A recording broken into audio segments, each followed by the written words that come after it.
Chers amis du cycle Sciences et Société, ce soir, nous avons l'honneur, le privilège et bien sûr le plaisir de recevoir le professeur Enrique Zuazua. Enrique Zuazua est un mathématicien de premier plan. Il est espagnol d'origine basque. Le professeur Enrique Zuazua est actuellement titulaire d'une chaire de dynamique, de contrôle et de numérique, chaire Alexandre von Humboldt à l'université FAU à Erlangen, Nuremberg en Allemagne. Il dirige également le projet de recherche dynamique et contrôle financé par le Conseil européen de la recherche au département de mathématiques de l'Université autonome de Madrid, ainsi que la fondation Dosto de l'Université de Dosto Bilbao au Pays Basque en Espagne, où il occupe des postes secondaires de professeur de mathématiques appliquées à l'Université autonome de Madrid et directeur de la chaire de mathématiques computationnelles au Dosto. Comme j'ai dit, c'est un mathématicien de renommée internationale. Ses recherches couvrent une grande partie des mathématiques appliquées. Ça va de l'analyse mathématique théorique aux applications industrielles.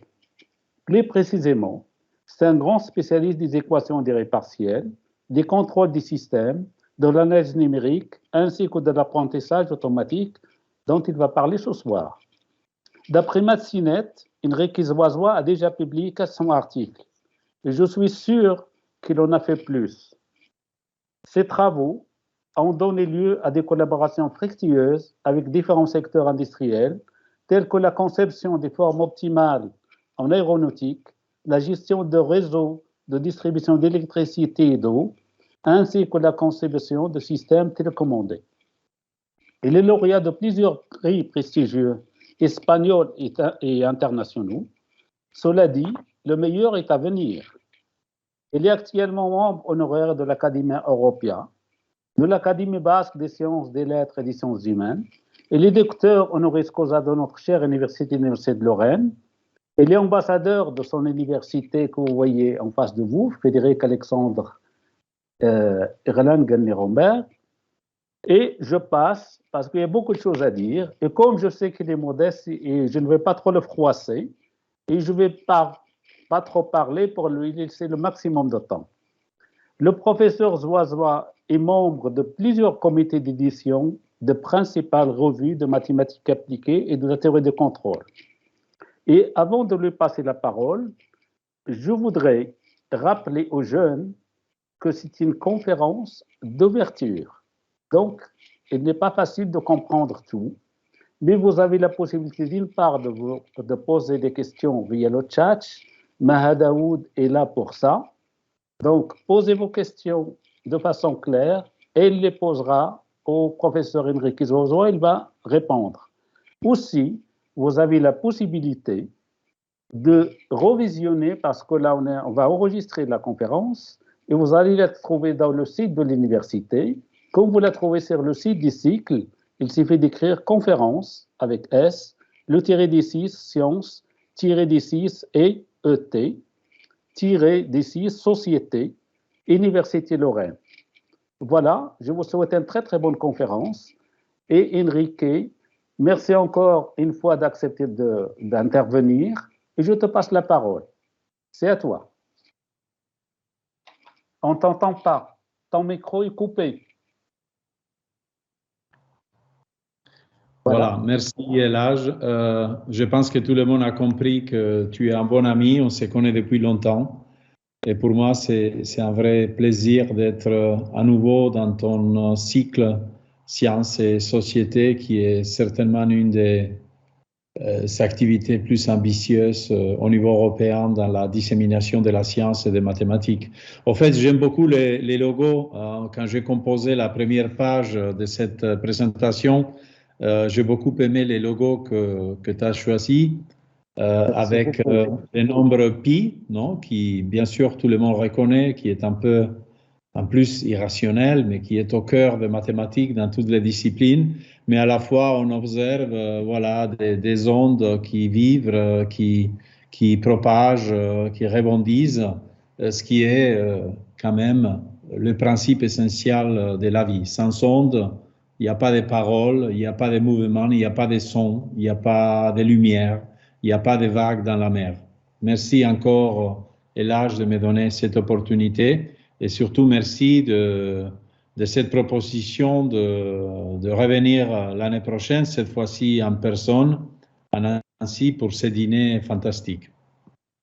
En fait, comme vous voyez, dans cette conférence, on va essayer de faire les liens entre deux thématiques, contrôle et apprentissage automatique, mais qui, au fait, sont vraiment très fortement liés. Ce n'est pas tellement difficile, mais il faut, pour le remarquer, pour voir que ces deux disciplines des mathématiques appliquées, au sens le plus large du terme, parce que le contrôle, c'est une discipline, en fait, multidisciplinaire qui fait intervenir l'ingénierie, les sciences de l'information, l'informatique, et de même l'apprentissage automatique, pour voir un peu comment les choses commencent et ont évolué de manière turbulente, des fois non linéaire, de manière inattendue, des fois jusqu'à aujourd'hui.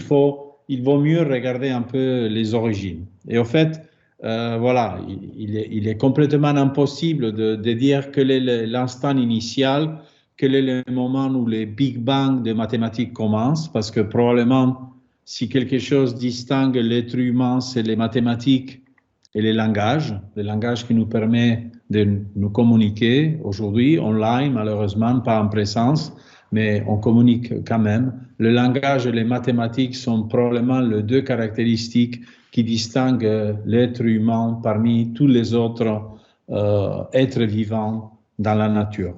Et alors, c'est Protagoras de Abdera qui était un savant nomade qui avait dit à l'époque « L'homme est la mesure de toutes choses ». Et en quelque sorte, cela a été une invitation à développer le plan de mathématiques qui nous a menés jusqu'au monde d'aujourd'hui, un monde global, technologique, informatique, intelligent, plein de mathématiques, de formules et aussi des données, n'est-ce pas, en suivant un peu cette lemme. L'homme est la mesure de toutes choses. Je ne sais pas ce que Protagoras d'Abdera avait en tête, mais certainement il savait de quoi il parlait, parce qu'il était souvent appelé d'aller dans un village ou un autre pour souvent faire la justice. Il s'agissait par exemple de diviser un terrain pour les différents héritiers d'une famille.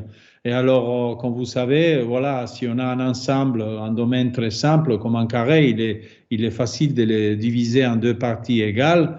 Ça peut être bien plus compliqué lorsque la géométrie est plus tordue. Et alors, c'était lui qui devait, avec ses connaissances, en particulier mathématiques, il faut penser qu'à l'époque, mathématiques, mathéma, dans l'ancienne Grèce, c'était l'ensemble de tout ce qu'on pouvait connaître. Donc, c'est pour cela que les mathématiciens ont une vision un peu égocentrique du monde du savoir. Les mathématiques sont au centre et c'est donc une étoile qui rayonne et qui donne lieu à toutes les autres disciplines. Les mathématiques sont dans les racines, dans la base de l'arbre de la science, n'est-ce pas? Alors lui, il avait bien compris que les mathématiques, c'était nécessaire.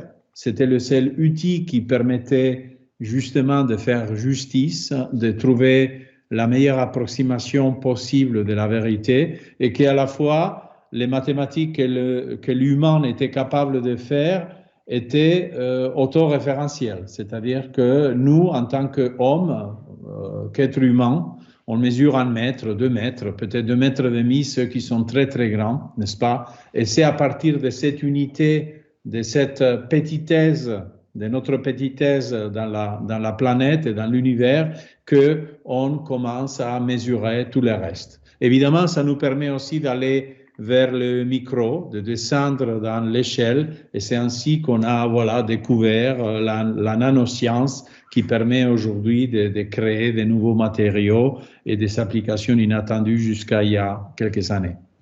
Alors, les mathématiciens se sont organisés à l'époque, l'école de Pythagore, n'est-ce pas, une espèce d'église, de secte où voilà, les gens qui aimaient les mathématiques se réunissaient avec un but. Suivant Protagoras de Abdera, ils voulaient mesurer tout à partir des nombres entiers et des nombres rationaux. Hein. Donc, 1, 2, 3, 7, 8, ou bien 3 quarts, 2 tiers, 7 huitièmes, etc.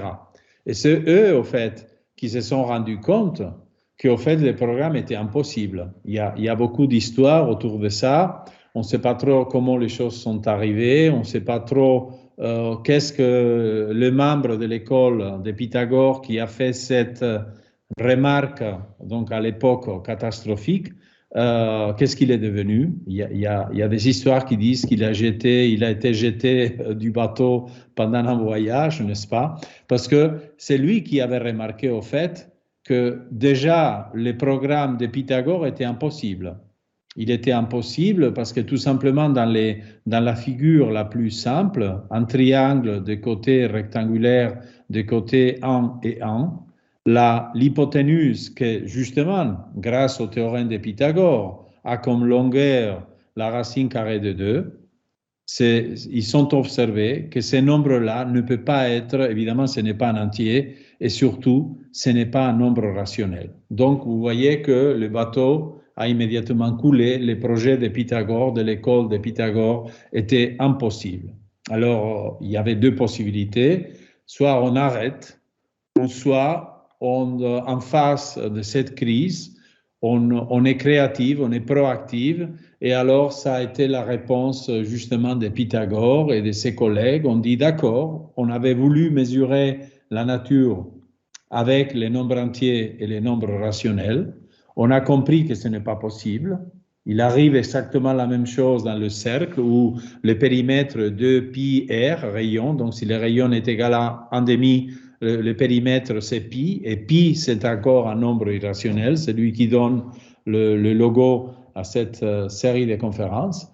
Et donc ils se sont dit, notre but était impossible, peu importe, on va enrichir notre programme tout en disant que maintenant, non seulement on dispose des nombres entiers, des nombres rationnels, mais aussi des nombres irrationnels, donc on est mieux armé, on a plus d'outils pour essayer de faire face à notre objectif de mesurer la nature et l'univers. Voilà un peu comment les mathématiciens, de manière systématique, ont abordé ce programme infini qui consiste, éternel, qui consiste à s'approcher de plus en plus de la nature. Évidemment, les mathématiques ne vont jamais être exactes.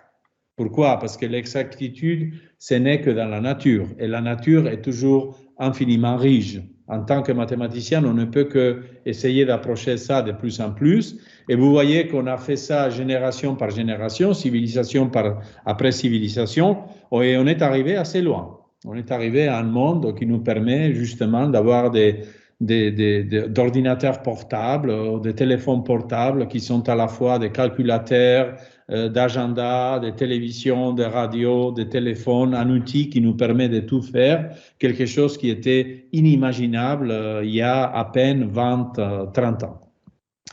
Alors, au fait, c'est Aristote qui, un peu dans le même esprit que Protagoras d'Agdera, dans son livre de politique, il est allé un peu plus loin et il a dit, au fait, l'être humain, il devrait être libéré des tâches quotidiennes, hein, comme par exemple essayer de garder toujours le chauffage allumé ou bien tenir compte de tout ce qui est routinaire de manière persistante comme le fonctionnement d'un frigo ou la machine à laver, et libérer l'homme grâce, moyennant ce qu'on appelle aujourd'hui l'automatique, d'accord, le pilotage automatique des processus, de manière à ce que l'homme puisse dédier son temps à faire ce qui lui plaît.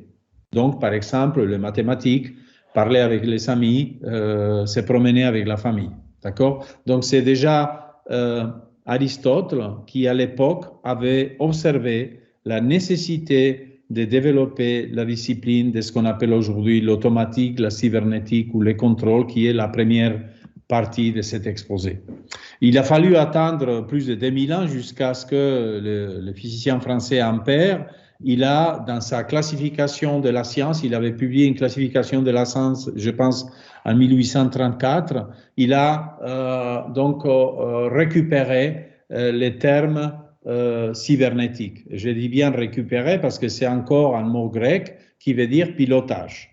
Et c'est plutôt après, 100 ans après, dans les bouquins de Norbert Wiener, que cela a été défini de manière un peu plus précise et le terme a été vraiment popularisé. Donc, Wiener avait dit, la cybernétique, c'est la science de contrôle et communication chez les animaux et les machines. Et vous voyez donc deux dualités, deux couples très importantes qui ont effectivement marqué le devenir de cette discipline. D'une part, contrôle et communication. Il faut des capteurs pour récupérer l'information et il faut des actuateurs pour agir. Hein. Il faut qu'on voit la route pour pouvoir conduire la voiture. Il faut la communication, les capteurs et les actionnaires, le contrôle.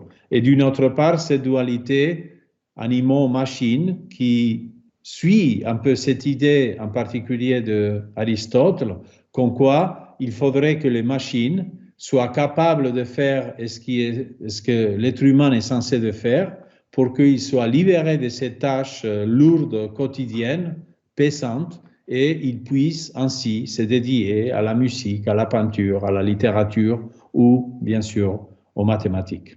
Et voilà, tout le monde sait ce que c'est que la cybernétique, la robotique. Voilà, il suffit de montrer un bras robotique. On sait qu'aujourd'hui, c'est une réalité très importante pour ceux qui ont, par exemple, eu un accident, n'est-ce pas? Et on constate qu'aujourd'hui, ce n'est plus un rêve de science-fiction, ça fait partie de la réalité des choses.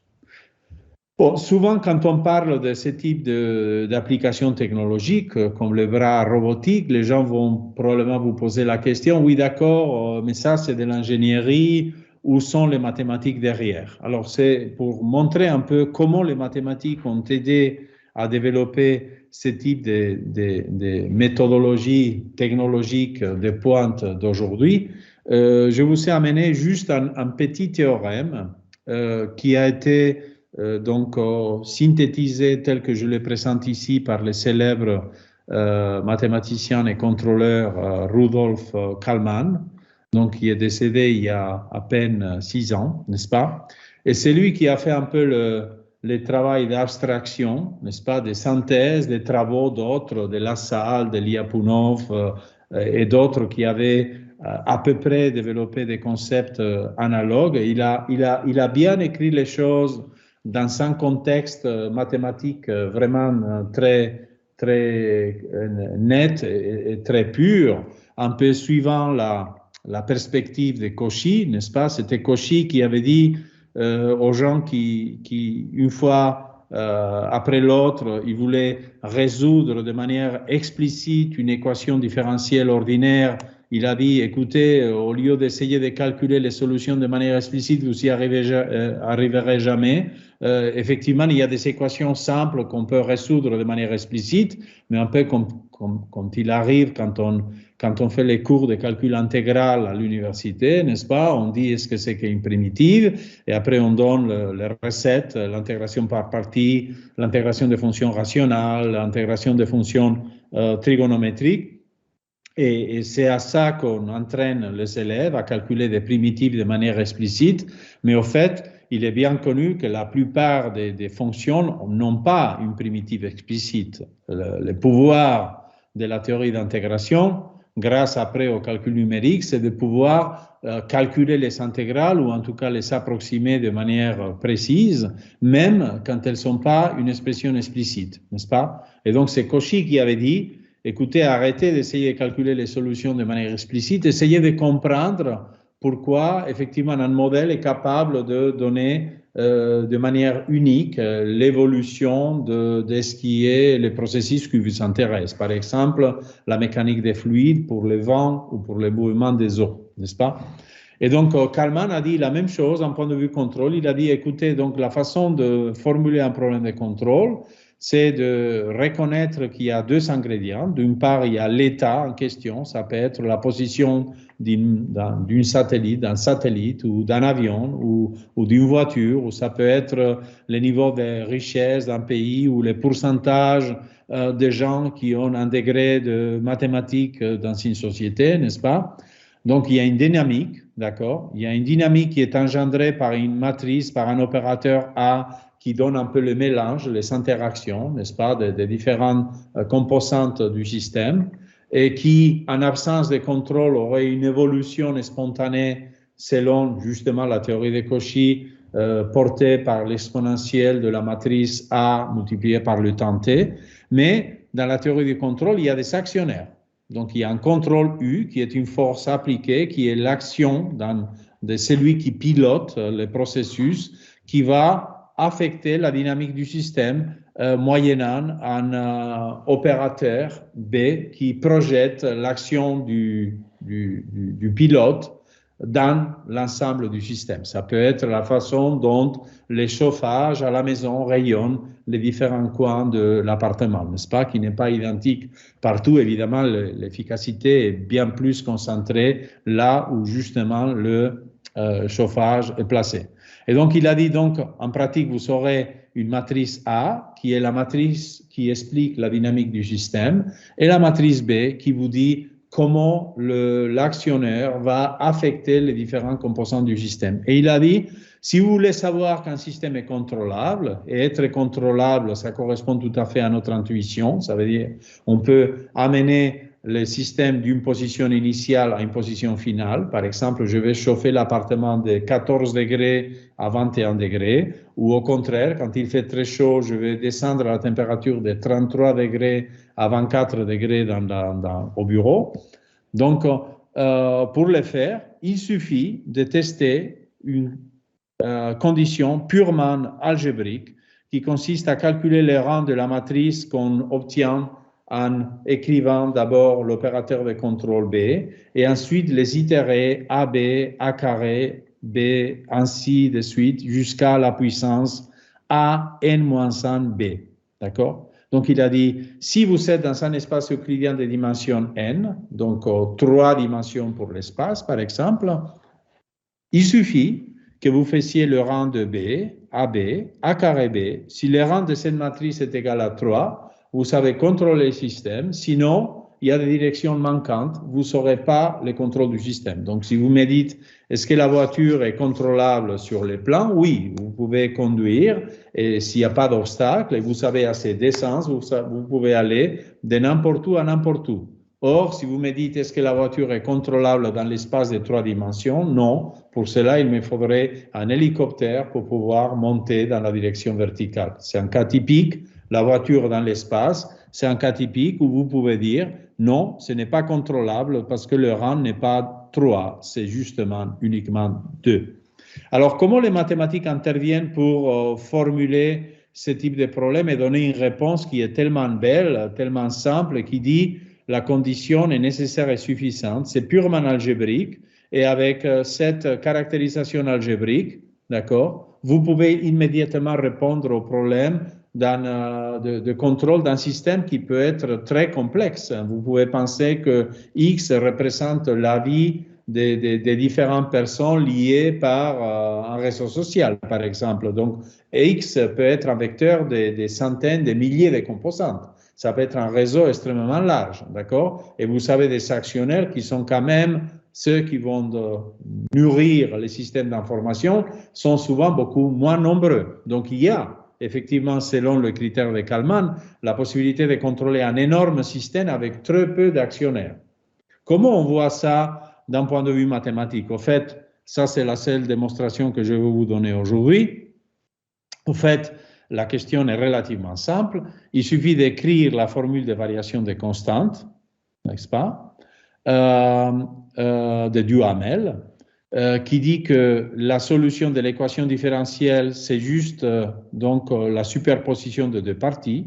Une première partie qui est portée par l'opérateur A à partir de la donnée initiale x de 0 et qui est complètement libre. Elle évolue selon les problèmes de Cauchy l'indiquent. Et après, il y a la partie donc c'est là où il y a la variation des constantes, où le contrôle U intervient. Et vous voyez qu'à ce moment-là, vous vous retrouvez avec une intégrale qui est l'exponentielle de A fois B. Alors là, vous voyez l'exponentielle de A fois B, vous vous dites qu'est-ce que je dois faire avec ça? Alors maintenant, vous allez dire d'accord, alors ce que je vais faire, c'est de faire un développement en série entière de l'exponentielle de A. Donc ça va me donner la somme des puissances de A fois B. Et donc vous voyez déjà les puissances de A à la puissance K fois B apparaître, comme dans la formule de Kalman. Et après, vous allez dire, ah, mais au fait, ici, il y a une infinité de puissances. Pourquoi dans Kalman, ça s'arrête à la puissance n-1? Au fait, c'est très simple. C'est parce que selon le théorème de Cayley-Hamilton, d'accord, toute matrice A est en zéro de son polynôme caractéristique. Donc, ça veut dire que la puissance nème de A, c'est une combinaison linéaire des puissances 0, 1 jusqu'à n-1. De même, si vous itérez cette idée, la puissance n plus 1 de A qui n'est que A fois A à la puissance n, vous itérez le même concept et vous allez voir que toute cette série où en principe il y aurait une infinité de puissances de A se résume à une série, un polynôme où il n'y a que les puissances identités jusqu'à n-1. Et justement, la condition de contrôle de Kalman de rang vous dit que tout ce que vous avez besoin de savoir, c'est que cette série, elle est surjective. Ça veut dire à ce moment-là que quel que soit là où vous êtes, vous pouvez toujours choisir une direction de contrôle qui vous permet d'aller dans n'importe quelle direction. Et c'est ça qui assure le contrôle du système. Et voilà. Après, en pratique, évidemment, les choses ne sont pas nécessairement simples à calculer, n'est-ce pas? C'est pour cela qu'on a besoin de beaucoup de mathématiques. Vous voyez le théorème de Kalman qui a été démontré il y a plus de 50 ans, n'est-ce pas? 64 ans. Donc, il y a plein de mathématiques qui ont été développées après pour mieux comprendre ce type de résultats aussi dans un cadre non linéaire ou un cadre stochastique avec incertitude, n'est-ce pas, ou pour des modèles plus compliqués de la mécanique du continu ou la mécanique quantique. Mais il y a aussi le fait qu'en pratique, d'accord, on ne se contente pas de dire le contrôle existe ou pas. En pratique, quand on est dans un contexte technologique, industriel en particulier, il faut les calculer. Et pour les calculer, il faut justement les calculs scientifiques, il faut les ordinateurs, il faut l'analyse numérique. Et quand vous faites des calculs, dans ce cas-là, grâce au principe du maximum de Pontryagin, qui est une espèce une généralisation monstre de principe de multiplicateur de Lagrange, vous pouvez calculer les trajectoires optimale pour piloter un système, dans ce cas, cet véhicule articulé, et vous voyez que ce n'est pas si simple. Donc ici, vous voyez tout simplement l'exercice, d'accord, qui consiste à amener cette train ou cet véhicule articulé à 3 corps, qui consiste à l'amener de cette position de repos, n'est-ce pas, jusqu'à cette autre nouvelle position. Il faut d'abord aller vers la droite et vers l'avant pour ensuite reculer vers la gauche pour pouvoir calmement mener la voiture ou le véhicule de cette position d'équilibre à cette autre nouvelle position d'équilibre. Vous voyez quand même des trajectoires assez sinusoïdales, assez courbées, pas tellement simples. Et c'est ça qui explique aussi pourquoi les permis de conduire qu'on obtient normalement pour conduire une voiture touristique normale, ces permis n'est pas valable pour la conduite professionnelle, justement parce que conduire un véhicule comme ça, c'est bien plus compliqué que conduire une voiture standard. Alors, le nombre d'applications de la théorie du contrôle est infini. En fait, comme Aristote l'a dit, ça a démarré très très tôt. Il fallait libérer l'homme des tâches, quotidiennes grâce aux mathématiques, à l'automatique, à la cybernétique, à la théorie du contrôle. Et par exemple, vous voyez dans ces rapports de SIAM, de la Société mathématique appliquée industrielle américaine de 2003, vous pouvez télécharger les rapports online Et j'aime bien cette photo de la couverture du rapport, où vous voyez par exemple les mécanismes de régulation de boules de James Watt, dont l'analyse mathématique a été développée par Lord Maxwell. D'accord? C'est ces mécanismes de régulation de boules de Watt qui a permis, par exemple, la locomotive à vapeur, d'accord? Donc, l'engin principal de la révolution industrielle. C'est ce qu'on voit aussi dans un gramophone et dans plein d'autres mécanismes. Le but étant de garder toujours une pression constante ou une vitesse de rotation constante, d'accord? C'est le même principe que la cocotte minute, d'accord, de la cuisine, qui permet de garder la pression constante, laissant échapper la vapeur lorsque la pression augmente beaucoup, mais en renfermant immédiatement dès que la pression est revenue au normal pour garder justement la pression et accélérer la coction, n'est-ce pas? Ici, vous voyez un microchip, ici, vous voyez un robot, ici, vous voyez un ancien thermostat. Voilà, ça c'est un des mécanismes de régulation les plus classiques, d'accord? Le thermostat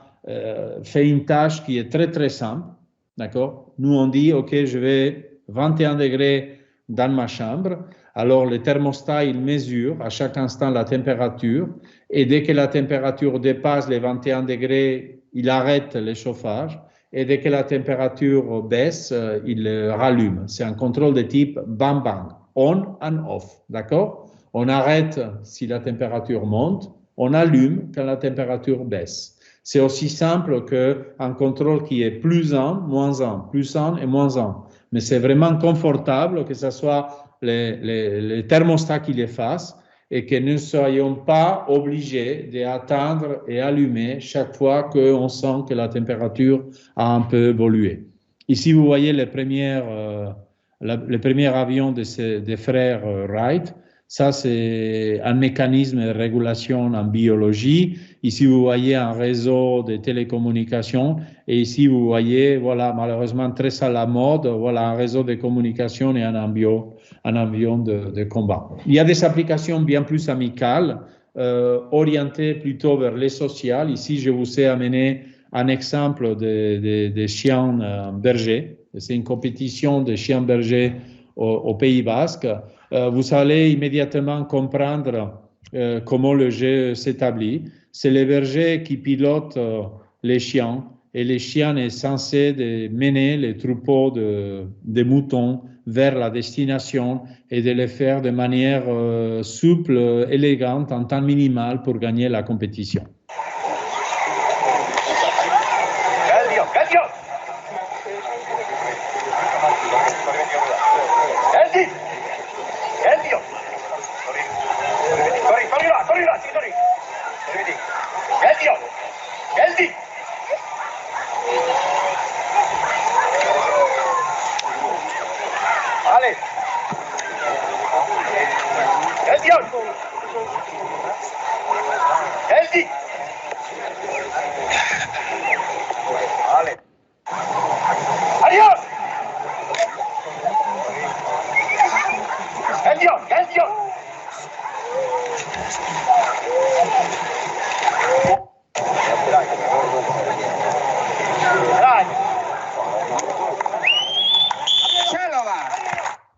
Donc, vous avez tout compris. En fait, les bergers, ils passent son temps essentiellement à dire aux chiens geldior. En basque, ça veut dire arrêt, quiet, soit quiet, ne bouge pas. Pourquoi? Parce que l'intuition du chien, c'est d'approcher les moutons. Mais si les chiens approchent trop vite ou trop près les moutons vont avoir peur, ils vont partir loin. S'ils partent loin, après, une fois les troupeaux seront dispersés, les bergers n'auront pas le temps de les regrouper, il aura perdu la compétition.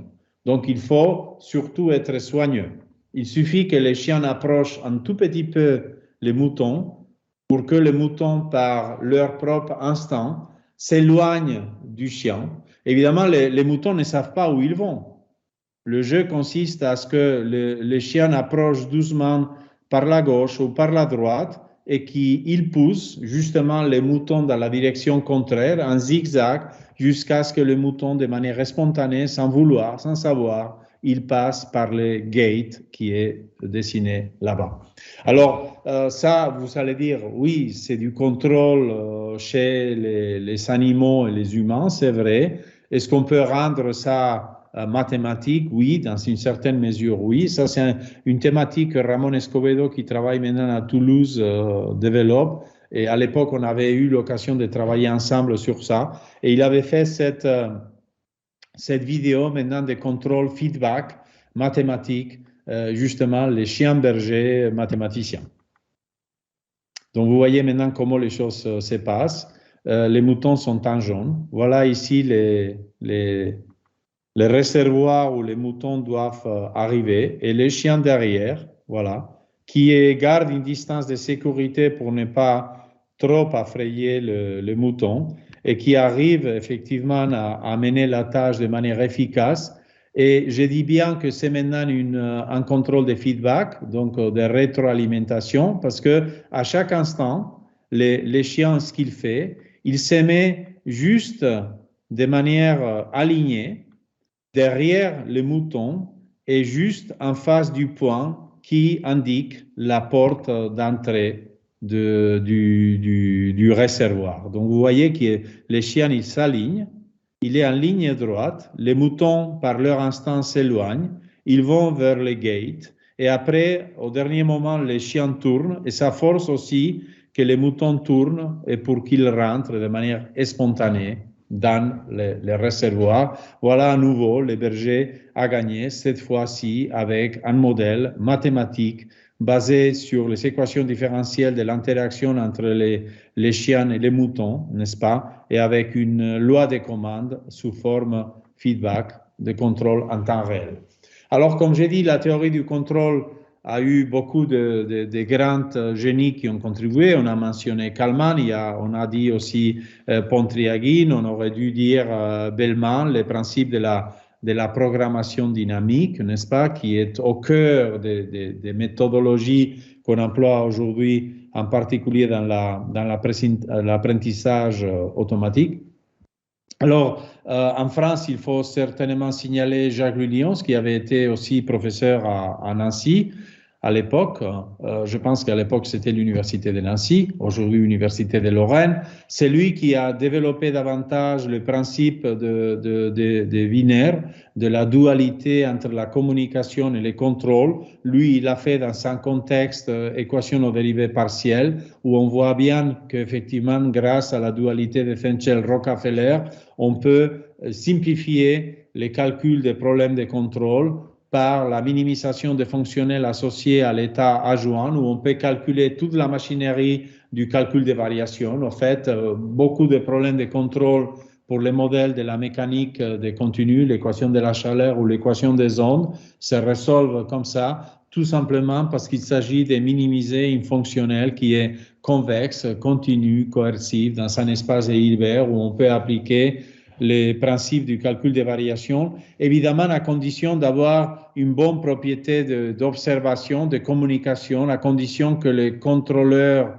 que l'actionnaire et les capteurs soient bien placés. Et ça demande souvent des mathématiques bien plus complexes qui font appel à des outils d'analyse mathématique développés pendant longtemps dans les contextes des équations aux dérivées partielles, comme c'est l'analyse microlocale, les séries de Fourier non harmoniques ou les inégalités de Karlemann.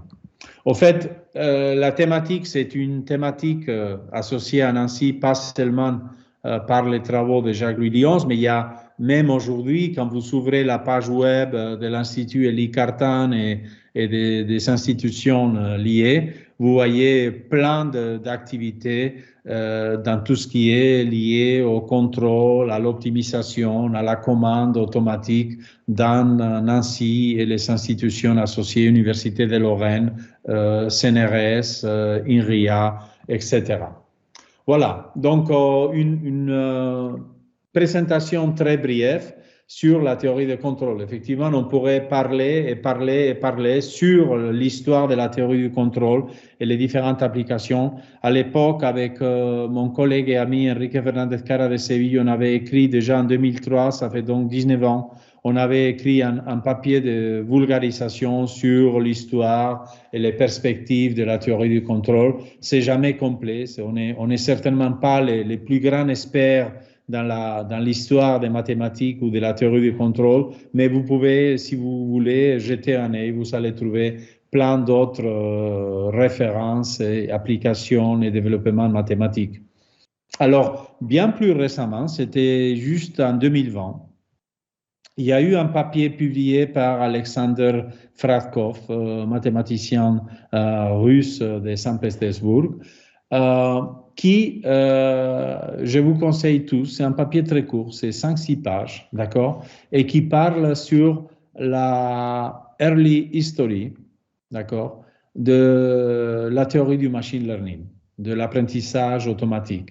Et c'est très intéressant de regarder ces papiers parce que ce qu'il dit, c'est essentiellement vrai. Il dit, écoutez, le machine learning d'aujourd'hui s'appuie sur des mathématiques qui sont souvent classiques, qui ont été développées donc avec, après les premiers efforts de Hilbert, tout ce qui est venu après, comme la théorie des complexités développée par Kolmogorov, ou les méthodes classiques d'optimisation, comme c'est le support vector machine pour résoudre les problèmes d'optimisation de base, ou comme j'ai indiqué tout à l'heure, les principes du maximum de Pontryagin, les principes de Bellman, aussi bien la théorie du transport de Monge Kantorovich, que je vais citer plus tard. C'est un article très joli parce qu'il explique effectivement comment ce qu'on appelle aujourd'hui le machine learning, comme si c'était une nouvelle invention, au fait, c'est un réflexe, c'est une projection,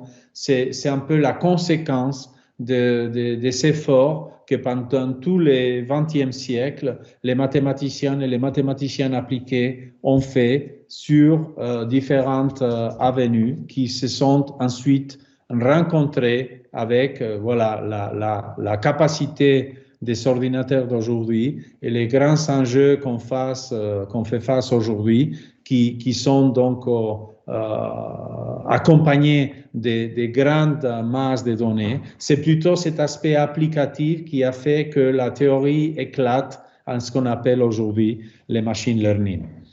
Alors, comment les choses se sont un peu reliées?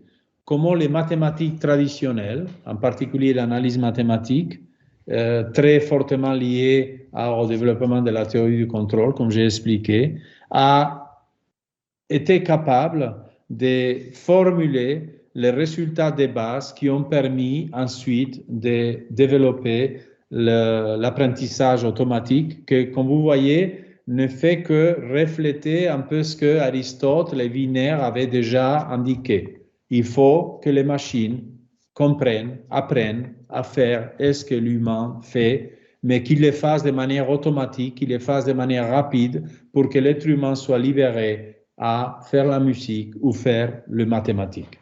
Alors, il y a un résultat de base qu'aujourd'hui vous pouvez trouver un peu partout, c'est ce qu'on appelle les principes de l'approximation universelle. C'est un résultat de densité. Il y avait plein de résultats de densité. Fourier avait dit les séries de Fourier sont denses.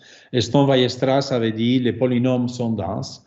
Il y a beaucoup d'autres exemples en analyse. Les fonctions C infini à support compact sont denses, d'accord? Et alors, Sivenko, il a dit, voilà une autre classe de fonctions denses qui est particulièrement simple à construire. Alors, il a dit, pour construire cette nouvelle classe de fonctions qui sont denses, donc qui permet d'approcher n'importe quoi, d'accord? Indépendamment de la complexité de la fonction considérée, on va pouvoir toujours l'approcher avec une fonction qui a juste besoin d'un sigmoïde. Un sigmoïde, c'est juste une fonction qui relie 1 et 0 de moins l'infini à plus l'infini, n'est-ce pas? Et ensuite, il a dit, Sivenko, il a dit, tout ce que vous avez besoin pour construire une approximation quelconque, une approximation aussi fine que vous voulez d'une fonction quelconque, c'est de tout simplement prendre ces sigmoïdes, les translater comme vous voulez, et réescaler la variable x, donc qui permet d'éventuellement accentuer ou ralentir la transition du sigmoïde sigma de 1 à 0 ou de 0 à 1, et ensuite l'amplifier avec des coefficients, comme on fait toujours avec les polynômes ou les séries de Fourier. Il a dit, si vous me permettez de faire des combinaisons arbitraires comme celle-ci, évidemment en faisant tendre le nombre n d'ingrédients que je mets dans cette combinaison vers l'infini, je vous assure, ça me permet de construire une approximation d'une fonction quelconque. Quel est le principe derrière? Alors voilà, typiquement un sigmoïde, ça pourrait être la tangente hyperbolique, donc qui a deux limites différentes, n'est-ce pas? Ou une autre qu'on utilise souvent, vous allez me dire, alors la limite de celle-là n'est pas égale à 1, c'est égal à l'infini, oui d'accord, mais le théorème, la démonstration du théorème qui ne fait qu'utiliser le principe des démonstrations de la densité par contradiction classique comme corollaire de Hahn-Banach. Alors, la remarque est la suivante. Cette fonction, celle-ci, qu'on utilise souvent en machine learning parce qu'elle est plus particulièrement simple, c'est juste la fonction identité qui a été tronquée à gauche. Donc, c'est la partie positive de x. C'est ce que, dans le contexte du machine learning, est appelé le ReLU. ReLU pour Rectified Linear Unit. C'est juste la fonction x plus. 0 à gauche, x à droite. Voilà un nom compliqué, ReLU, pour la fonction qui est juste la partie positive de x.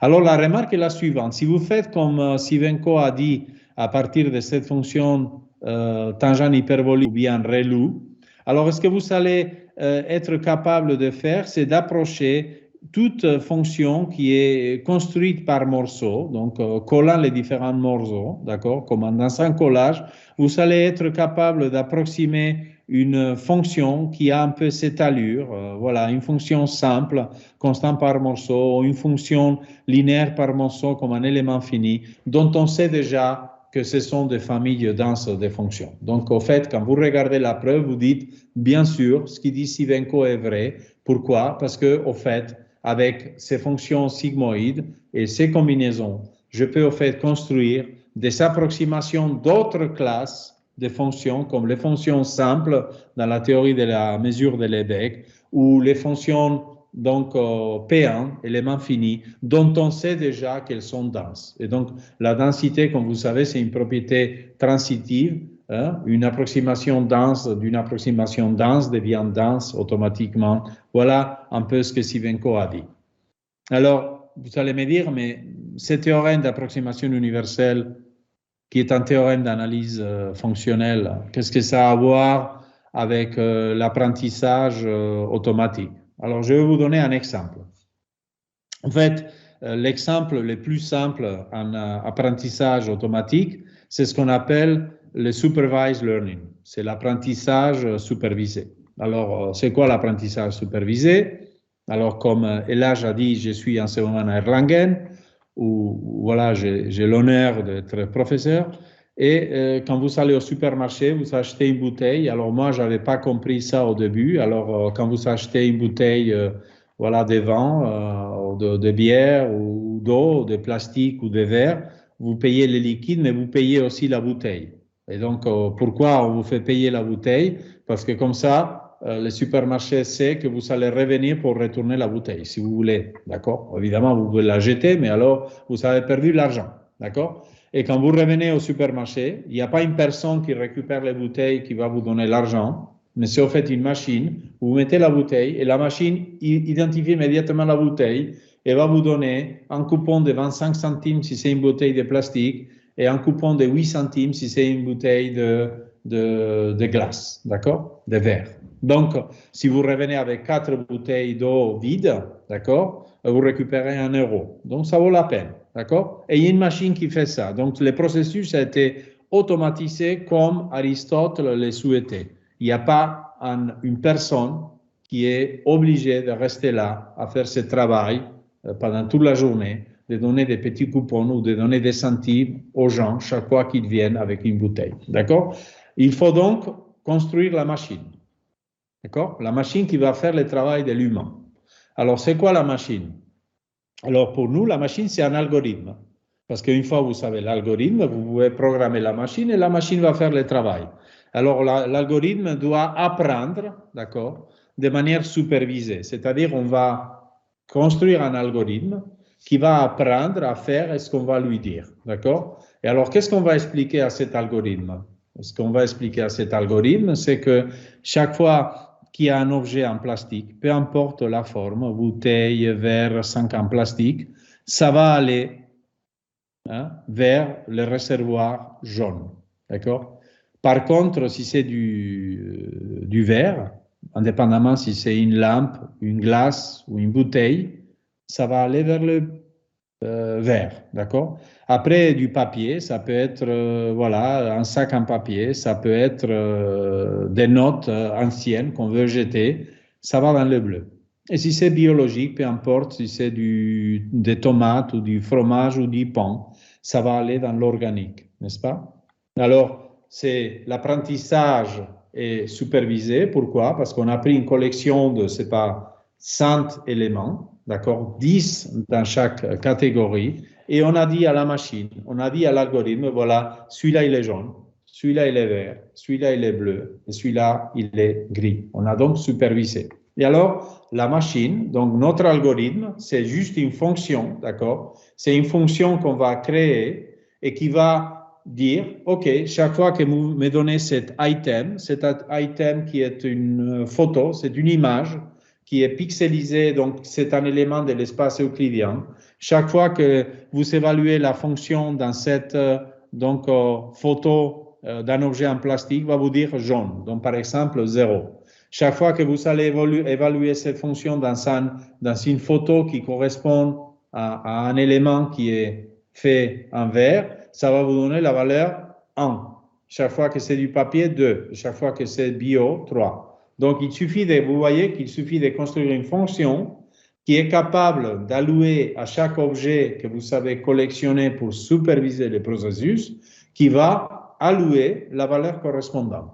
Et une fois que vous aurez construit cette machine, une fois la machine aura appris, chaque fois que vous allez lui donner un nouveau élément, d'accord, vous n'avez plus besoin de superviser le processus, vous juste mettez la nouvelle bouteille dans la machine et la machine va comprendre, à partir de cette fonction, va allouer la valeur correspondante par interpolation et va vous dire, voilà, ça va partir vers la gauche, donc plastique, ou ça va partir vers la droite, donc glace, et ça va aller vers le vert. D'accord? Donc, l'apprentissage automatique dans les contextes supervisés, on pourrait dire, c'est juste construire une fonction qui interpole les valeurs qu'on connaît déjà pour ensuite généraliser et allouer des valeurs à des objets nouveaux sans avoir besoin de l'intervention humaine. Voilà un exemple typique de machine learning.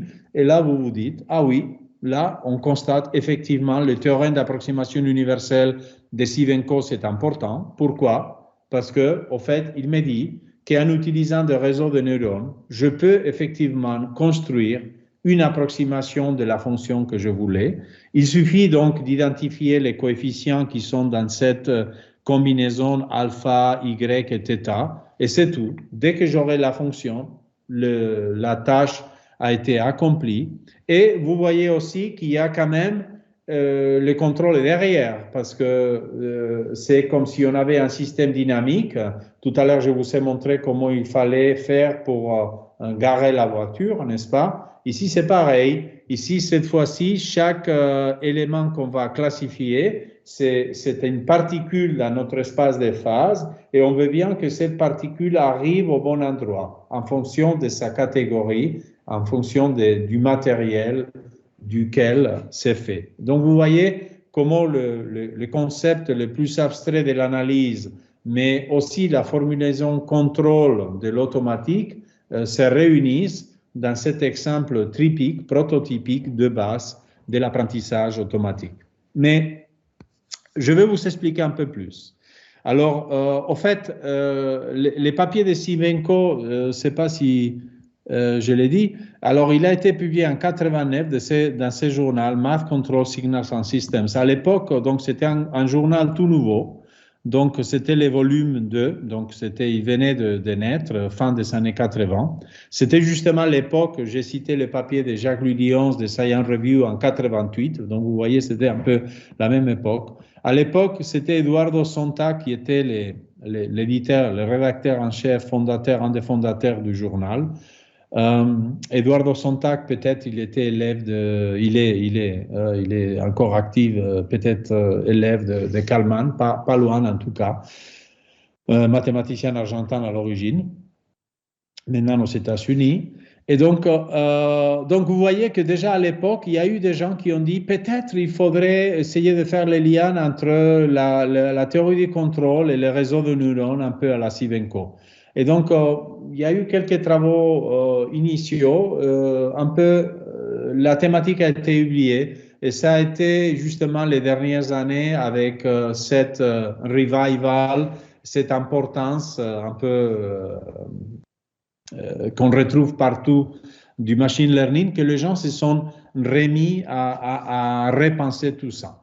Et alors, le point où on voit l'intervention ou une manière de voir l'intervention de la théorie du contrôle dans tout ça, c'est à travers de ce qu'on appelle le residual neural networks. Alors, les gens m'ont dit, au lieu de faire comme Cybenko, essayer de construire sigmoïde après sigmoïde, une espèce de grande colonne qui va réussir, d'accord, un perceptron qui va réussir à approximer notre fonction, pourquoi on n'étale pas notre processus et on le fait de manière dynamique, éventuellement discrète en temps, et de manière résiduelle. De manière résiduelle, ça veut dire qu'on applique effectivement les sigmoïdes avec les coefficients que Cybenko avait dit, on le fait de manière inductive, de manière discrète le long du temps, en pseudo-temps. Ici, ce n'est qu'un coefficient d'induction, d'accord?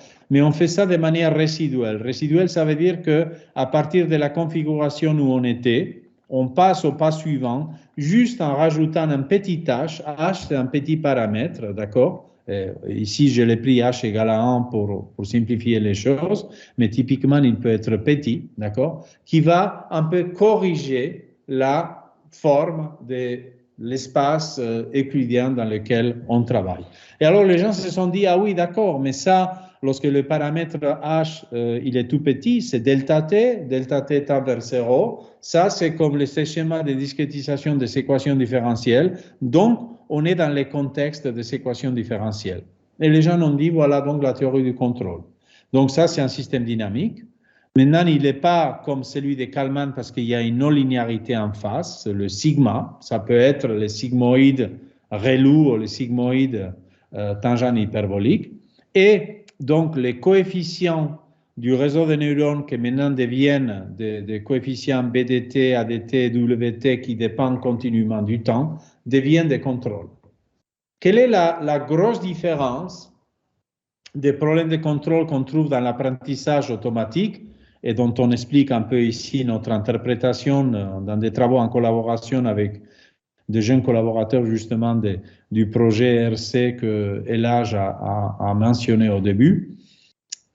Quelle est la grande différence de ces problèmes de contrôle par rapport au traditionnel? C'est que si vous regardez un peu la formulation que j'ai faite, cette fois, j'ai besoin que mon équation différentielle neuronale, comme celle-ci, non seulement elle soit capable de conduire la voiture d'un point d'origine à sa destination, mais il faut que le contrôle ait la possibilité de contrôler simultanément chaque donnée au lieu correspondant. Et donc, les gens se sont dit, ah, mais ça paraît vraiment difficile. Donc, je veux construire la même équation différentielle avec les mêmes contrôles qui sera capable de mener tous les plastiques vers les récipients jaunes, tous les éléments en vert vers le vert et ainsi de suite. Ça paraît vraiment très difficile. Or, c'est facile. Et la façon, c'est possible, et la façon de comprendre ça, c'est un peu par la logique du cube de Rubik. Je vais vous expliquer ça. Et avant de vous expliquer, je vais vous montrer qu'effectivement, ça marche. Et ça, c'est des simulations faites par Borjan Gekskowski, qui avait fait un master avec Marius Tuxnack, ancien professeur à Nancy aussi, maintenant à Bordeaux, et qui ensuite a fait une thèse de doctorat chez nous. Et voilà les simulations que Borjan, qui maintenant est postdoc à l'MIT, avec Desmanet, je pense aussi français ou francophone en tout cas, éduqué en France, peut-être à l'école polytechnique. Et Voilà les vidéos que Borjan a fait et qui montrent bien qu'effectivement, par cette procédure, on peut très bien classifier. Et voilà un exemple typique, par exemple, du monde du football, où il faut que le bleu aille à droite et les rouges aillent de l'autre côté. Voilà la première vidéo. Vous voyez, les contrôles de ces systèmes dynamiques, d'accord, ont été calculés de manière optimale, de manière à ce que chaque particule soit contrôlée, et que de façon à ce que ça marche pour toutes les particules à la fois. Voilà encore une autre simulation où la dynamique est un peu plus tordue, mais avec un taux de réussite aussi assez élevé. Ici, on a fait exprès, vous voyez, les rouges sont en bas, les bleus sont en haut, mais il y a un rouge qui est mal classifié. On l'a fait exprès parce que, un peu comme on a dit au début, les mathématiques sont jamais complètement exactes, d'accord? En pratique, surtout quand on fait des simulations numériques, d'accord? Le taux de réussite va dépendre vraiment de combien d'itérations on fait dans les processus, comment on régule les petits paramètres qui font que la simulation soit subtile et efficace. Et donc, vous voyez qu'ici, le taux de réussite est de 99%, mais ce n'est pas complètement exact. Voilà encore une autre simulation à 3 couleurs, on dirait l'effet d'artifice, n'est-ce pas?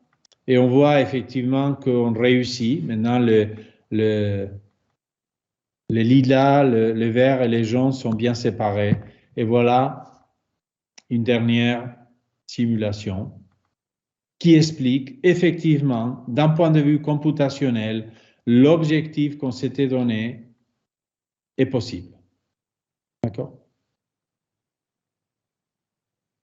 Alors, quel est le principe? Alors, pour que vous compreniez quel est le principe, je vais vous faire une espèce de pseudo-démonstration. Immédiatement, ça va vous faire comprendre de quoi il s'agit. Je vous donne cet exo. Donc, on a à aider les enfants à ramasser les jouets dans la chambre. On a 3 jouets bleus, 3 jouets rouges, 3 jouets verts. Et l'exo, il faut que le bleu aille dans les tiroirs en haut, le rouge dans les tiroirs au milieu et le vert dans les tiroirs en bas. En fait, c'est très facile parce qu'en gros, il suffit de les translater et les jouets vont tomber dans les bons tiroirs. Sauf ce bleu-là. Ce bleu-là, il est entouré de rouge. Alors maintenant, ce que je dois faire, je dois construire donc, les systèmes dynamiques contrôlés, d'accord, engendrés par ce type de non-linéarité sigmoïde, d'accord. Je dois choisir le paramètre de manière à ce que le bleu comprenne qu'il faut qu'il aille vers le haut, tant que les autres continuent leur chemin et vont à la bonne place. Alors, comment j'arrive à faire ça? Au fait, on arrive à faire ça grâce à la nature très particulière du sigmoïde. Parce que vous avez vu, le sigmoïde, il est 0 à gauche, il est actif à droite. C'est un peu comme la guillotine, d'accord? On arrive à séparer l'espace en deux. Et donc, ça nous permet de diviser à chaque instant l'espace euclidien, d'accord, en 2 régions. Une région qui n'est pas active alors que l'autre bouge. C'est pour ça que j'ai dit, c'est un peu comme les cubes de Rubik, n'est-ce pas, où on peut décider quelle est la face qui bouge alors que l'autre partie du cube reste fixée. Et donc, si on arrive, comme dans les cubes de Rubik, à bien coordonner les mouvements, un nombre fini de mouvements, on va arriver à contrôler le système. Alors, quel est le rôle des paramètres? Alors, B, c'est juste une translation. Donc, ça me permet de dire, dans cette division de l'espace, dans la partie inactive et la partie active, ça me permet de translater le centre de gravité là où je veux. Alors, le A, c'est juste une orientation. Donc, ça veut dire que l'équateur n'est pas nécessairement horizontal, d'accord, centré là où j'ai déterminé grâce au B. Le A va orienter l'équateur comme je veux. Et finalement, le W va jouer le rôle du vent qui souffle uniquement dans la partie active parce que l'autre, elle est gelée à 0, d'accord, elle ne bouge pas. Donc, le vent souffle dans la partie active et il va souffler dans la direction que je veux. Donc, ça me permet, par exemple, de faire ces 4 mouvements de base où j'ai dit c'est l'hémisphère sud qui donc qui est à 0, et ce n'est que l'hémisphère nord qui bouge. Et alors, à ce moment-là, je peux faire que l'hémisphère nord bouge soit vers le nord, vers l'ouest, vers le sud ou vers l'ouest. Mais comme j'ai dit, ça n'est qu'un exemple. Je peux orienter les dessins comme je veux. Je peux décider quelle est la partie active de manière arbitraire, gauche ou droite, haut ou en bas. Et je peux aussi faire que les vents soufflent dans la direction que je veux. Et maintenant, vous voyez qu'avec 3 mouvements, mon théorème, c'est avec 3 mouvements, je peux replacer les jouets bleus dans les tiroirs d'un nom. Comment je fais ça? Alors, premier mouvement, je prends l'équateur juste en dessous du bleu qui est mal placé. Je prends l'équateur horizontal juste au-dessous et je fais que les vents soufflent au nord vers la gauche. D'accord? Donc ici, les vents soufflent vers la gauche. Au bout d'un moment, le vent a soufflé, il a amené ces 4 particules vers la gauche et je suis dans cette nouvelle configuration. Vous allez me dire, Enrique, tu n'as rien obtenu parce que le bleu est encore entouré de rouge. Oui, c'est vrai. Mais maintenant, je vais mettre l'équateur au sud. Je vais dire que c'est l'hémisphère nord qui reste qui est. Le vent souffle vers la gauche. Et au bout d'un moment, je serai dans cette configuration où maintenant le bleu est à droite de tous les autres. Vous allez me dire, oui, mais le bleu est encore avec le rouge. Oui, mais ça y est, j'ai presque terminé. Parce que dans le troisième mouvement, je peux mettre l'équateur juste à gauche, n'est-ce pas? Et à ce moment-là, je vais dire que la partie de gauche reste gelée, alors que la partie de droite souffle vers le nord, et ainsi le bleu va arriver vers le haut. Et donc maintenant, quand vous avez plein de points, vous pouvez itérer cette procédure et au fait, vous êtes en train de faire ce qu'on faisait quand on était petit avec ces jouets classiques qui nous permettent de réordonner les chiffres, n'est-ce pas? Et ça peut devenir, si vous le souhaitez, un théorème que je ne veux pas lire ici, mais que j'ai voulu quand même l'amener pour ceux qui ont la curiosité de savoir comment les mathématiques modernes expliquent tout ce qu'on vient d'expliquer, de raconter de manière un peu heuristique maintenant. Au fait, quand on a fait ça, on s'est dit, d'accord, mais ça c'est une remarque surtout pour les experts en équations partielles, on a dit, ah oui, mais ça c'est des équations différentielles. Les équations différentielles, ce sont les caractéristiques des équations de transport. Et au fait, effectivement, ça c'est fortement lié au problème de transport de Monge-Kantorowicz, Gaspard Monge, qui avait déjà en 1781, 240 ans avant, avait écrit son papier célèbre sur la théorie des déblais et des remblais, qui est ensuite devenue la théorie de Monge-Kantorowicz, donc mathématicien russe, qui avait été appelé par donc les leaders de l'Union soviétique de l'époque, qui ont remarqué que ces jeunes talents pouvaient peut-être aider à l'organisation une meilleure organisation de l'économie de l'Union soviétique, n'est-ce pas? Et qui avaient repris les travaux de Monge. Alors nous, ce qu'on a démontré, c'est quoi? On a démontré qu'on peut prendre 3 particules, d'accord, 3 jouets, et on peut les placer là où on veut. Ça, c'est justement le transport de Monge. Alors, est-ce que Kantorowicz avait remarqué? Donc, il a eu le prix Nobel pour ça. D'accord? Il avait, bon, pour ça et bien d'autres choses, mais en particulier pour ça. Il avait remarqué qu'on peut aller même au-delà de ce que Monge avait fait, surtout quand on est dans les contextes de la redistribution de la richesse.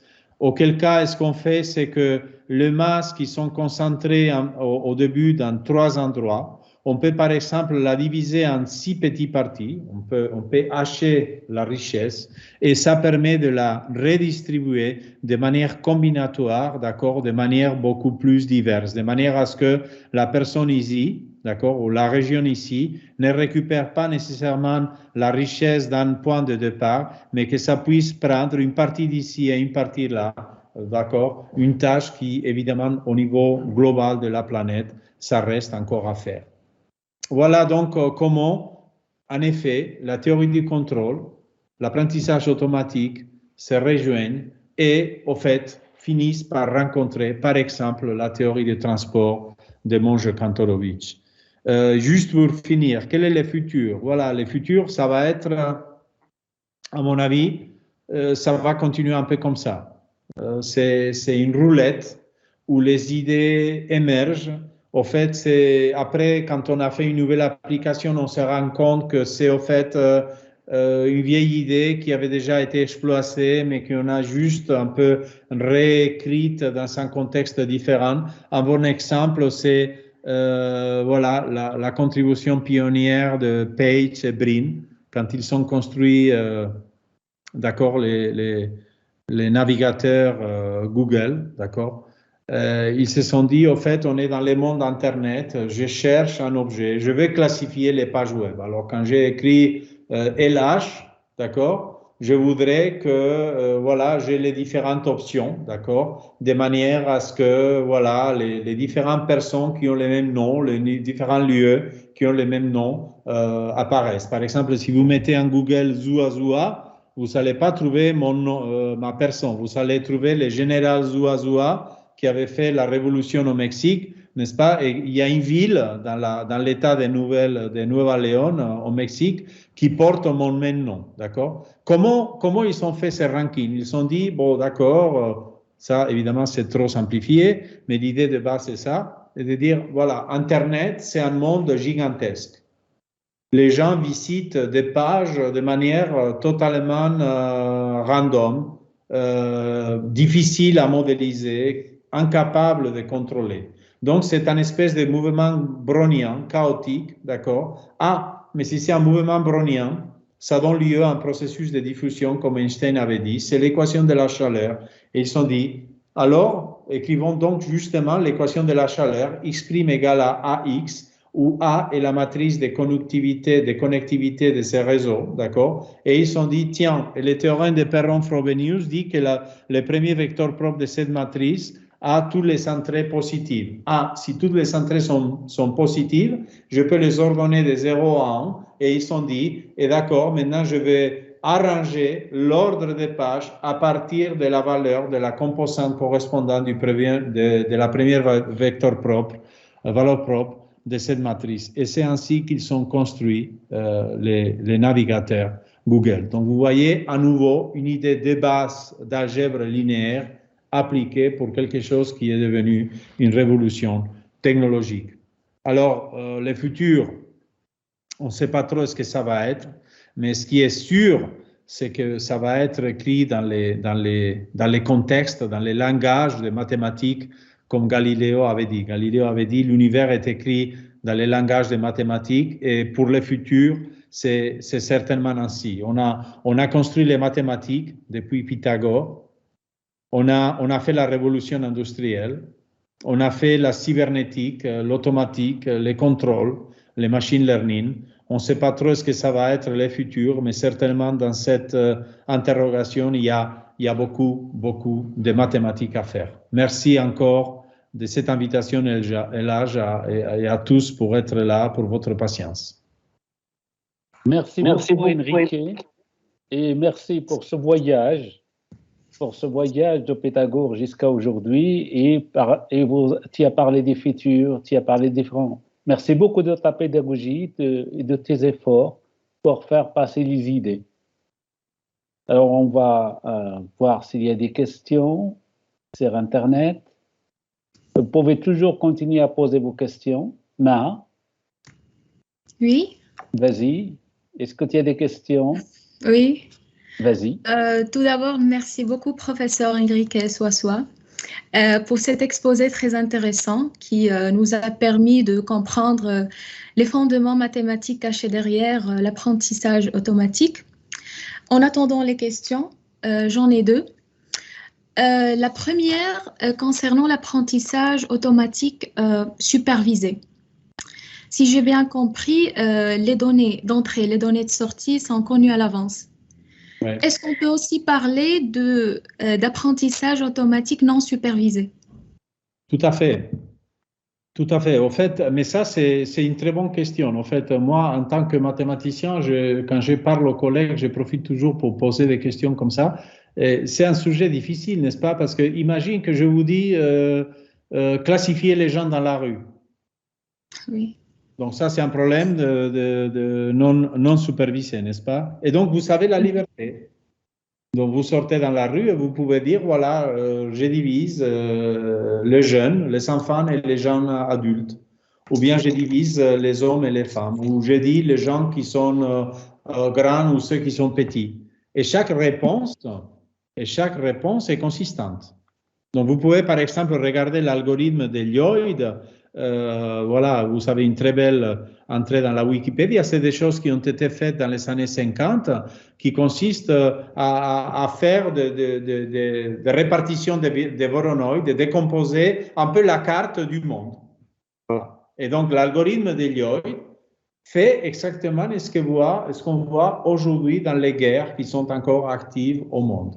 Qu'est-ce qu'on voit? On voit une carte où il y a des pays petits et des pays grands. En principe, la carte est fixe, mais de temps en temps, il y a des invasions, il y a des frontières qui ont été débordées, il y a des pays qui grandissent, d'autres qui sont absorbés. Alors ça, c'est un mouvement constant qui dit qu'au fait, justement, dans le contexte du unsupervised learning, il y a beaucoup de solutions possibles. Donc, la carte actuelle des nations au monde, c'est un résultat, d'accord, relativement stable, mais certainement pas encore complètement donc terminal, parce qu'on voit encore que les choses bougent, donné pour un problème qui était un problème de contrôle non supervisé, qui était répartir les territoires de la planète Terre parmi différents pays. D'accord? Donc, au fait, en pratique, je crois que la réponse est toujours un peu entre les deux territoires, c'est-à-dire dans les applications, on ne fait jamais d'une complètement non supervisée. Pourquoi? Parce qu'il y a un but. D'accord? Donc, si vous sortez dans la rue, on vous dit tout simplement classifier les gens en deux groupes, alors vous ne savez pas assez d'informations, vous pouvez trouver beaucoup de solutions différentes. Si on vous dit classifier les gens qui sont prêts à courir un marathon, vous avez déjà plus d'informations, n'est-ce pas? Et en fonction de l'allure des gens, vous allez dire, voilà, celui-là, il a l'air plus fit que l'autre, donc je vais plutôt prendre celui-là et pas l'autre. Donc, en particulier, dans la plupart des applications, on ne fait pas vraiment ni complètement supervisé, ni complètement non supervisé. On fait un peu un intermédiaire, c'est ce qu'on appelle les semi-supervised learning. D'accord? Mais c'est une très bonne question, en effet, qui donnerait lieu à beaucoup d'autres voilà, méthodes mathématiques. D'accord, merci. J'ai une deuxième question dans le côté programmation. Combien de connaissances en programmation devrait-on avoir et quel est le meilleur langage pour implémenter ou bien apprendre l'apprentissage automatique? Je pense que c'est une très bonne question en effet. Évidemment, si vous, par exemple, si vous connaissez les MATLAB, donc MATLAB a un toolbox d'apprentissage automatique avec lequel je pense qu'on peut faire, si vous êtes habitué à l'entourage MATLAB, je pense que vous pouvez trouver les réponses à la plupart des nécessités dans une boîte quelconque. Alors maintenant, si vous regardez ce qu'ils font les experts qui développent de nouveaux outils en apprentissage automatique, ils le feront toujours en Python. Ça, c'est sûr. Voilà. Mais il y a quelques questions. Au niveau utilisateur, voilà, on peut faire beaucoup de choses en MATLAB. D'accord, merci. Vas-y, tu as des questions? Oui, il y a des questions sur le chat. Vas-y. Il y a une question concernant l'exemple que vous avez donné. Est-ce que ça veut dire que les moutons sont insensibles à la voix du piloté? Voilà, tout à fait. Ça, c'est une excellente remarque. Donc, dans cet exemple-là, on voit qu'effectivement, les moutons ne réagissent pas à la voix du berger. Ils réagissent uniquement ou essentiellement à la proximité du chien. Ceci dit, pour cette compétition des chiens bergers au Pays Basque, il faut que les publics soient en silence. C'est un peu comme un match de Roland-Garros, d'accord? Il ne faut pas qu'il y ait trop de bruit. Parce qu'avec le bruit, sinon les moutons seront nerveux. S'il y a une explosion, ils vont partir en courant, d'accord? Mais donc, effectivement, les bergers communiquent avec les chiens à une longueur d'onde d'une façon qui ne fait pas peur aux moutons. C'est une très bonne remarque. Donc, il y a un contrôleur, il y a un gestionnaire qui est le berger, qui donne les ordres aux chiens les chiens reproduisent les ordres du berger et c'est ensuite l'interaction spontanée entre chien et mouton qui fait que l'action évolue dans le bon sens.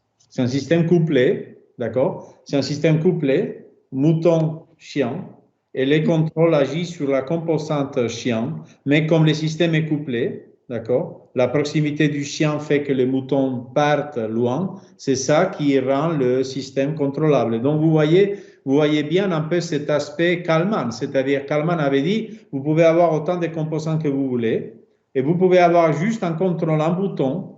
Si ce bouton B est choisi de manière à ce que la condition de Kalman de rang soit vérifiée, juste en agissant sur les chiens, vous pouvez contrôler tous les moutons à la fois. Et c'est ce qu'on voit. D'accord.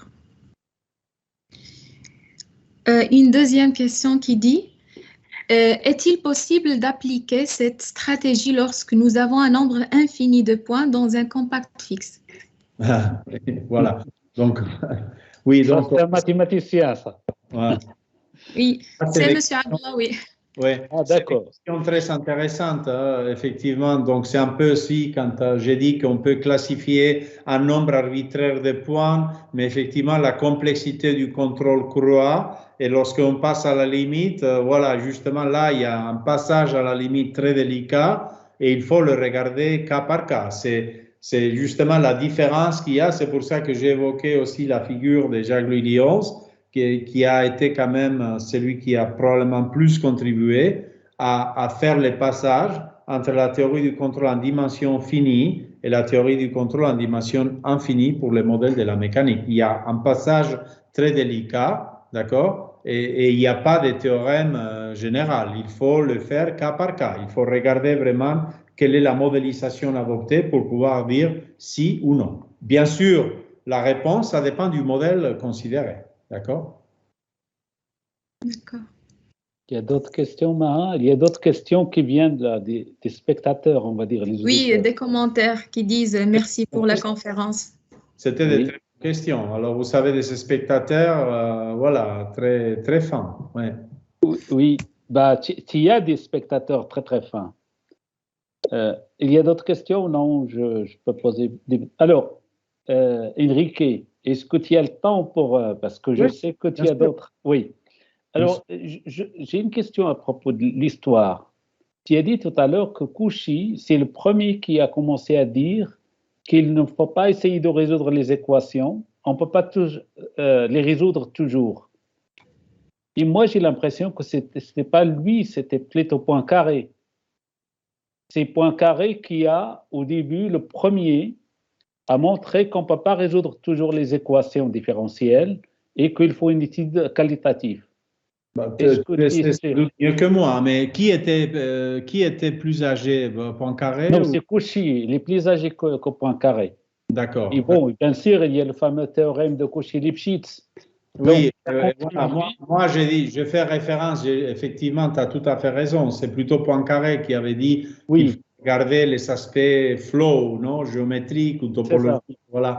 Mais au fait, voilà, quand on regarde un peu ce que Kalman avait écrit, on pense quand même à Cauchy parce que ça correspond tout à fait au fait, il faudrait citer aussi Hadamard, non? Hein?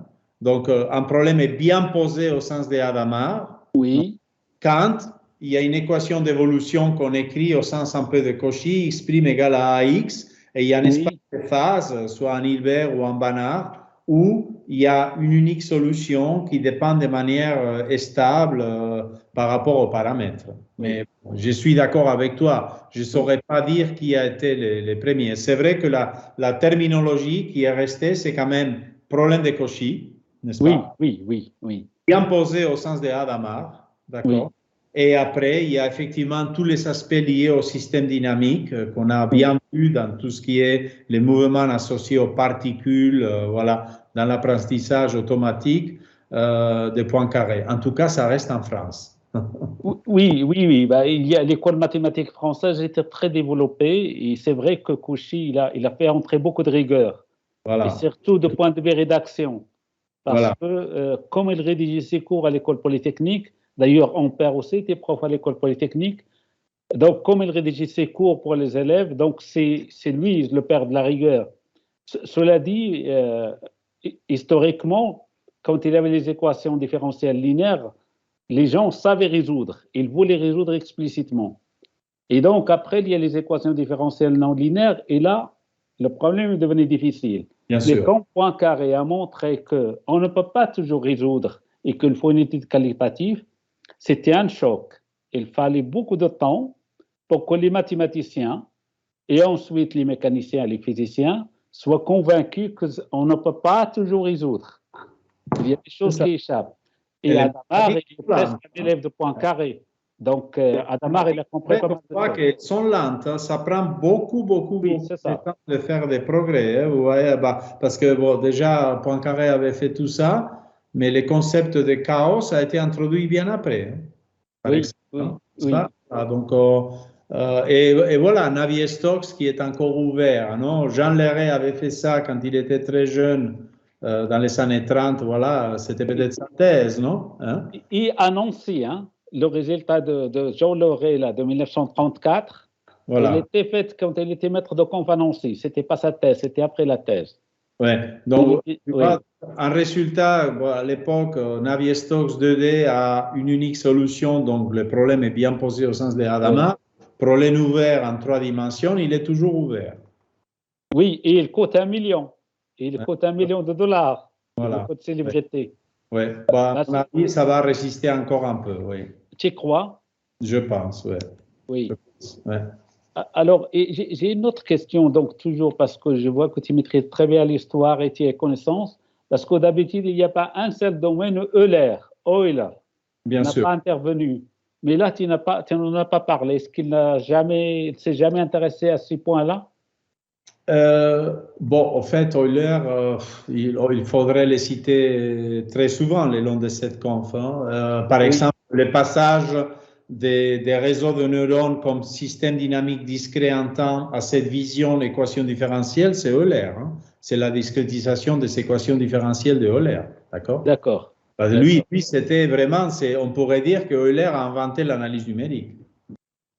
Oui, d'accord. Oui, sa discrétisation. Voilà, aspect très clair de la contribution d'Euler.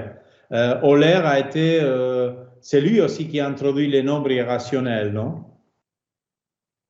Non, les nombres irrationnels, ça date de longtemps. Oh, pardon, les nombres imaginaires, voilà. C'est un peu les Italiens. Alors, à ma connaissance, hein, Euler, son point fort, il y avait 3 nombres là. Il y avait le I, il avait le pi, elle avait le i et le pi. Et donc, avec sa formule exponentielle i pi égale moins 1, c'était un chef-d'œuvre. Ouais, c'est ça.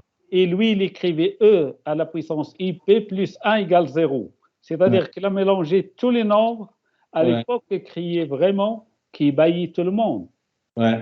Et donc, en fait, on voit cette idée de monter vers les complexes pour aller trouver les racines des équations, voilà, parce que les génies d'Euler, les gens disaient, OK, x carré égale à 4, c'était facile, x égale à 2 ou moins 2, x carré égale à 1, c'est très facile, x égale à moins 1 ou 1, x carré égale à 0, tiens, il n'y a qu'une seule racine. Qu'est-ce qui est arrivé? Il y a quelque chose d'étrange, il y en avait 2, maintenant il n'y a qu'une. X carré égale à moins 1, il n'y en a aucune. Et c'est Euler qui a dit, non, il y en a 2, c'est I et moins I. Sauf qu'il faut regarder dans l'axe imaginaire. C'est-à-dire, nous, en tant qu'humains, on est tendance à être borné, on est habitué à réfléchir, à vivre toujours dans nos contextes de confort. Donc, c'est un peu le paradoxe des flatland. Hein, non? On est dans un monde plat, on ne se rend pas compte qu'il y a des dimensions cachées. Et les réseaux de neurones ont profité beaucoup de ça. C'est-à-dire que la classification s'est faite et la puissance des réseaux de neurones, je ne l'ai pas dit, mais c'est justement parce que souvent on monte beaucoup en dimension pour redescendre. D'accord? Et ça permet d'engendrer des flots non linéaires qui sont extrêmement efficaces. D'accord? Et donc, c'est ça qui attire beaucoup de recherches mathématiques parce que les gens se disent qu'il doit y avoir beaucoup d'analyse, beaucoup de géométrie, beaucoup de probabilités qui doivent être utilisées et développées pour comprendre cette efficacité monstrueuse de nouvelles méthodes du machine learning. Est-ce qu'il y a, je pense, est-ce qu'il y a encore des questions? Vas-y. Oui, Alors, oui. on va donner Il y la a d'autres priorité. questions? Vas-y, vas-y. D'accord. Y a-t-il des familles de suites d'approximation meilleures que d'autres ou ça dépend du problème? Ouf, ça c'est une très bonne question. En fait, il y a plein d'études encore très actuelles. Il y a un papier tout récent de Ron DeVore publié dans Acta Numerica où il s'essaye de quantifier la capacité d'approximation de réseaux de neurones. Et après, donc, d'une part, il y a déjà la question mathématique, elle est complexe, c'est-à-dire essayer de comprendre comment les différents réseaux de neurones, dépendant de la dimension, dépendant du sigmoïde, sont plus efficaces ou pas. C'est une question d'analyse très, très fine. Et d'une autre part, après, il y a l'aspect applicatif. Dans les applications, on ne peut pas toujours utiliser tous les possibles réseaux de neurones. Il y a un exemple typique qui aussi anime beaucoup la recherche aujourd'hui, c'est le federated learning. C'est l'apprentissage confédéré. Hein? Donc, imaginez que les hôpitaux en France décident de collaborer pour avoir des méthodes, des meilleurs protocoles pour détecter les possibles patients avec risque élevé de développer cancer de côlon, par exemple. Alors, les hôpitaux collaborent. Donc, on a plein de données. On a les données de tous les hôpitaux, de tous les patients de tous les hôpitaux. Mais oui, on collabore, mais on ne va pas partager les données. C'est quand même des données privées. Il y a beaucoup de privacité. Donc, il faut garder la privacité des patients. D'accord? Et les hôpitaux ne veulent même pas partager qui sont les patients qui sont passés par l'hôpital. Donc, c'est un contexte d'apprentissage où il y a plusieurs agents qui collaborent pour engendrer ces réseaux de neurones qui va ensuite pouvoir allouer à chaque nouveau patient un risque 0 ou un risque 1 pour dire il y a plus de risques ou moins de risques.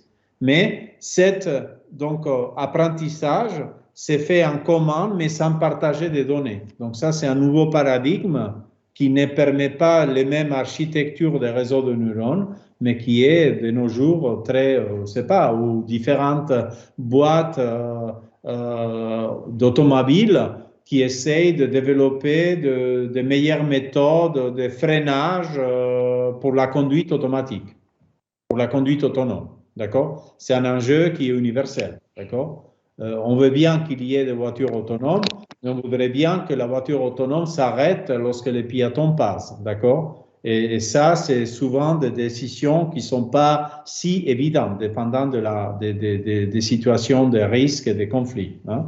Il y a des paradoxes typiques. Voilà, qu'est-ce qui fait la voiture qui va très vite quand une personne passe, mais il y a un enfant derrière?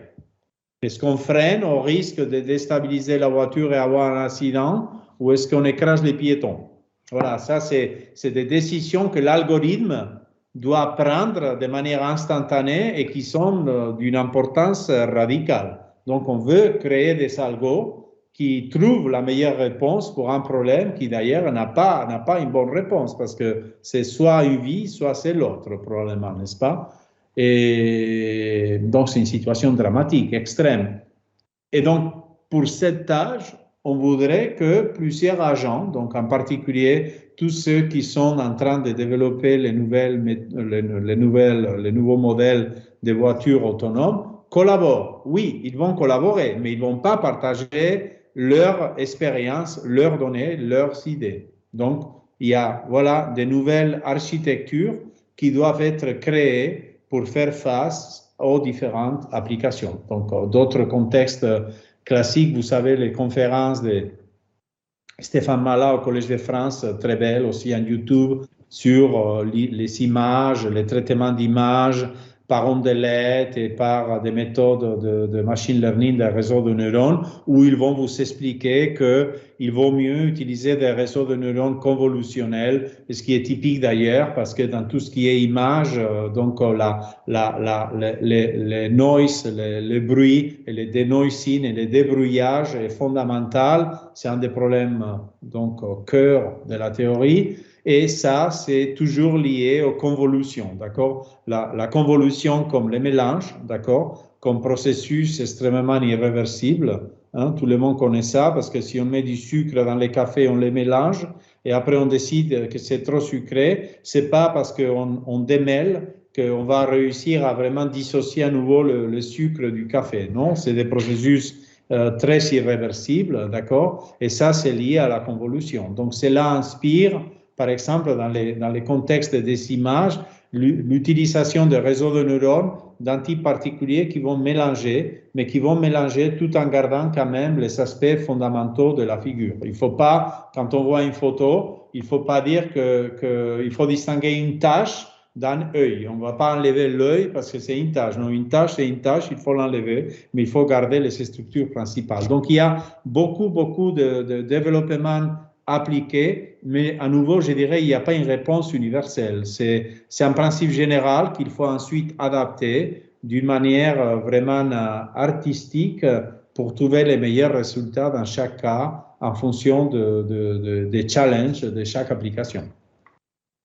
Vas-y, Maha, une dernière question. D'accord. S'il vous plaît, dire qu'un problème est bien posé au sens d'Adamar, est-ce que ça veut dire Adamar, pardon. Est-ce que ça veut dire qu'il y a d'autres méthodes pour savoir si un problème est bien posé ou pas?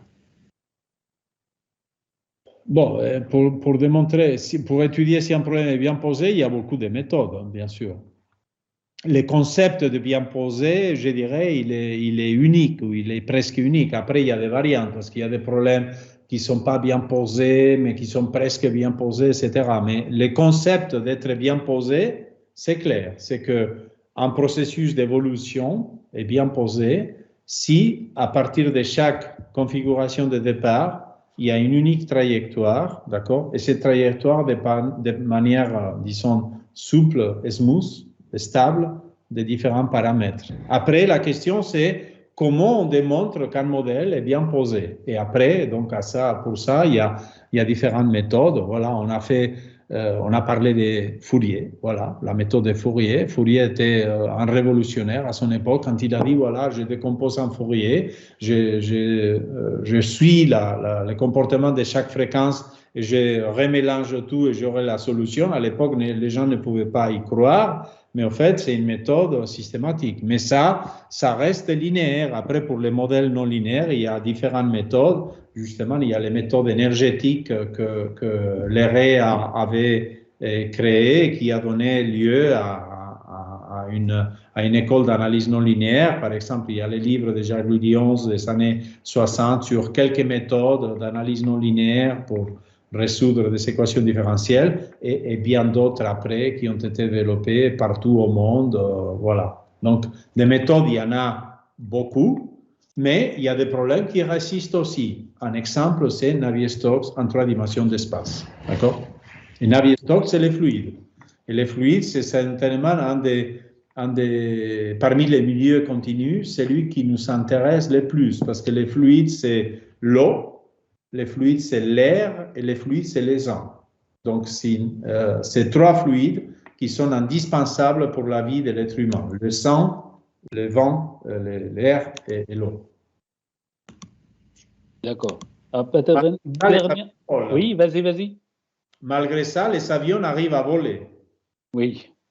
Donc, ça veut dire que même si on n'a pas une réponse exacte mathématique, on a quand même, grâce à l'ingénierie aéronautique et la fluidodynamique computationnelle, on a trouvé des réponses suffisamment précises pour que la méthodologie, les méthodes aéronautiques fonctionnent de manière tout à fait avec une fiabilité très forte.